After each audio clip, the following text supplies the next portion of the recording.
Welcome to Anu life saga. ಇವತ್ತು ನಮ್ಮ food hunting Jayanagar ಕಡೆಗೆ. ತಿಂಡಿಗೆ ಅಂತ ಹೊರಟಿದ್ದು ತಾಜಾ ತಿಂಡಿಗೆ. ಜನ ಮರಳು ಜಾತ್ರೆ ಮರಳು ಅಥವಾ ನೋಡೋರ್ ಕಣ್ಣೆ ಮರಳು ಅನ್ನಂಗೆ ಇಷ್ಟೊಂದ್ ಜನ ಬಂದು ಸೇರಿದ್ರು. ಬಿಡಿ, ಬೇರೆಯವ್ರ ಮನೆ ವಿಷಯ ನಮ್ಗೆ ಯಾಕೆ, ನಾವು ಫಸ್ಟ್ ನಮ್ಮ ಅಂಕಿತ ಬಾಕಳನ ಅನ್ಕೊಂಡು ಕಿಯಲ್ಲಿ ಹೋಗಿ ನಿಂತ್ಕೊಂಡು ಬೇಗ ಬೇಗ ತಿಂಡಿ ತಗೊಂಡ್ ಬಂದ್ವಿ. ಅಲ್ಲಿ ನಾವು ತಗೊಂಡಿದ್ದು ಇಡ್ಲಿ ವಡ ಮತ್ತು ಮಸಾಲ ದೋಸೆ. ಇಡ್ಲಿ ವಡ ಎಲ್ರಿಗೂ ತಿಂಡಿಗೆ ಓಕೆ, ಆದ್ರೆ ನಾನಷ್ಟು ಇಷ್ಟಪಡಲ್ಲ ಅನ್ಕೊಂಡು ಅದನ್ನ ನನ್ ಗಂಡನ್ ಕೊಟ್ಬಿಟ್ಟು ನಾನ್ ಮಸಾಲ ದೋಸೆ ನಾವು ಚೆನ್ನಾಗಿ ಬ್ಯಾಟಿಂಗ್ ಮಾಡಿದೆ. ನಾರ್ಮಲ್ ಆಗಿ ಕಾಯಿ ಚಟ್ನಿ ಸ್ವಲ್ಪ ಖಾರ ಇರುತ್ತೆ, ಆದ್ರೆ ಇಲ್ಲಿ ಹುಳಿ ಹುಳಿಯಾಗಿ ತೆಳ್ಳಗಿತ್ತು. ಆದ್ರೂ ನನ್ ಪಾಯಿಂಟ್ಸ್ ಮಾತ್ರ ಮಸಾಲ ದೋಸೆಗೆ. ತಿಂಡಿ ತಿಂದ್ಮೇಲೆ ಚಳಿ ಇದ್ದಿದ್ರಿಂದ ಸ್ವಲ್ಪ ಖಾರವಾಗಿ ತಿನ್ನೋಣ ಅನ್ಕೊಂಡು ನಾವು ನೆಕ್ಸ್ಟ್ ಹೊರಟಿದ್ದು SS ಬಜ್ಜಿ ಕೇಂದ್ರಕ್ಕೆ. ಅಲ್ಲಿ ನಾವು ತಗೊಂಡಿದ್ದು ಸಮೋಸ ಮತ್ತು ಮಸಾಲಾ ಬಜ್ಜಿ.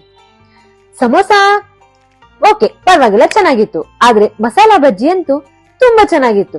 ಯಾಕಂದ್ರೆ ಅದ್ರ ಮೇಲೆ ಈರುಳ್ಳಿ, ಕ್ಯಾರೆಟ್ ಎಲ್ಲವನ್ನು ಹಾಕಿ ಅದ್ರ ಜೊತೆ ಮಸಾಲಾನು ಹಾಕಿ ಕೊಟ್ಟಿದ್ರಿಂದ ಚಳಿಗೆ ಖಾರವಾಗಿರೋ ತಿಂದಿದ್ರಿಂದ ತುಂಬಾ ಮಜವಾಗಿತ್ತು. ಇರೋದು ಜಯನಗರಲ್ಲಿರೋ ಗಣೇಶ ಟೆಂಪಲ್ ಪಕ್ಕನೆ.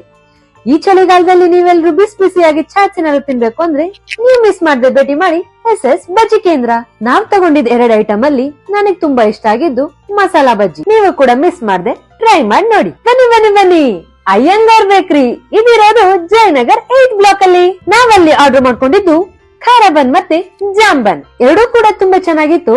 ಆದ್ರೆ ನಾನ್ ಸ್ವೀಟ್ ಸ್ವಲ್ಪ ಜಾಸ್ತಿ ಪ್ರಿಫರ್ ಮಾಡ್ದಿರೋದ್ರಿಂದ ಖಾರ ಬನ್ ಕಡೆಗೆ ಹೊರಟೆ. ಖಾರ ಬನ್ ಮೈಲ್ಡ್ ಖಾರವಾಗಿ ತುಂಬಾ ಸಾಫ್ಟ್ ಆಗಿತ್ತು. ಬಾಯಲ್ಲಿಟ್ರೆ ಬೆಣ್ಣೆಯಾಗಿ ಕರ್ಗೋಗ್ತಿತ್ತು. ನೀವು ಕೂಡ ಮಿಸ್ ಮಾಡದೆ ಈ ಬೇಕರಿಲಿ ಟ್ರೈ ಮಾಡಿ ನೋಡಿ.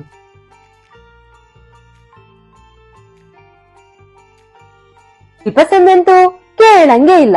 ಅದ್ರ ಬಗ್ಗೆ ಆದ್ರೆ ಇನ್ನೊಂದು ವಿಡಿಯೋ ಮಾಡ್ಬೇಕಾಗತ್ತೆ. ಆದ್ರೆ ನೀವು ಅದ್ರ ಬಗ್ಗೆ ಟೇಸ್ಟ್ ನೋಡ್ಬೇಕಂದ್ರೆ ಬಂದ್ ಟ್ರೈ ಮಾಡಿ ನೋಡಿ. ಈ ಪಾರ್ಕ್ ಅಲ್ಲಿ ವಾಕ್ ಮಾಡ್ಬೇಕಿದ್ರೆ ಒಂದ್ ಬಿಲ್ಡಿಂಗ್ ಕಣ್ಣಿಗೆ ಬಿತ್ತು. ಆದ್ರೆ ಈ ಬಿಲ್ಡಿಂಗ್ ಅಲ್ಲ, ಅದ್ರ ಪಕ್ಕದ್ದು. ಅದ್ರ ಪಕ್ಕದಲ್ಲಿರೋ ಜಯನಗರ ಮೆಸ್. ಮುದ್ದೆ ಊಟ ಮತ್ತೆ ಅಮ್ಮನ್ ಕೈ ರುಚಿ ಅಂತ ನೇಮ್ ಬೋರ್ಡ್ ಇರೋದನ್ನ ನೋಡಿ ನಾವ್ ಅದ್ರೊಳಗೆ ಟ್ರೈ ಮಾಡೇ ಬಿಡೋಣ ಅಂತ ಹೋದ್ವಿ.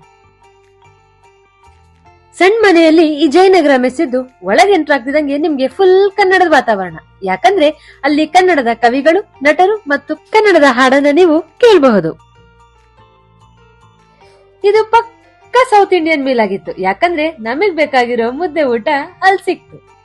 ಈ ಮೆಸ್ಸು ಈಗ 3 ದಿನದಿಂದ ಅಷ್ಟೇ ಓಪನ್ ಆಗಿರೋದು. ಇದಿರೋದು ಜಯನಗರದ ಮೆಟ್ರೋ ಸ್ಟೇಷನ್ ಬಳಿ.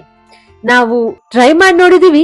ನೀವು ಒಂದ್ಸಲ ಟ್ರೈ ಮಾಡಿ ನೋಡಿ, ನಿಮ್ಗೂ ಇಷ್ಟ ಆಗ್ಬಹುದು. ಯಾಕಂದ್ರೆ ಅನ್ಲಿಮಿಟೆಡ್ ಫುಡ್ ಹೊಟ್ಟೆ ತುಂಬಾ ತಿನ್ಕೊಂಡ್ ಬರ್ಬೋದು. ಇಷ್ಟೆಲ್ಲ ಫುಡ್ ಹಂಟಿಂಗ್ ಮಾಡಿ ನಾವು ಮನೆ ಕಡೆ ಹೊರಟ್ವಿ. ಬರೀ ವಿಡಿಯೋ ಮಾತ್ರ ನೋಡೋದಲ್ಲ, ನಮ್ಮನ್ನ ಸಪೋರ್ಟ್ ಕೂಡ ಮಾಡ್ಬೇಕು.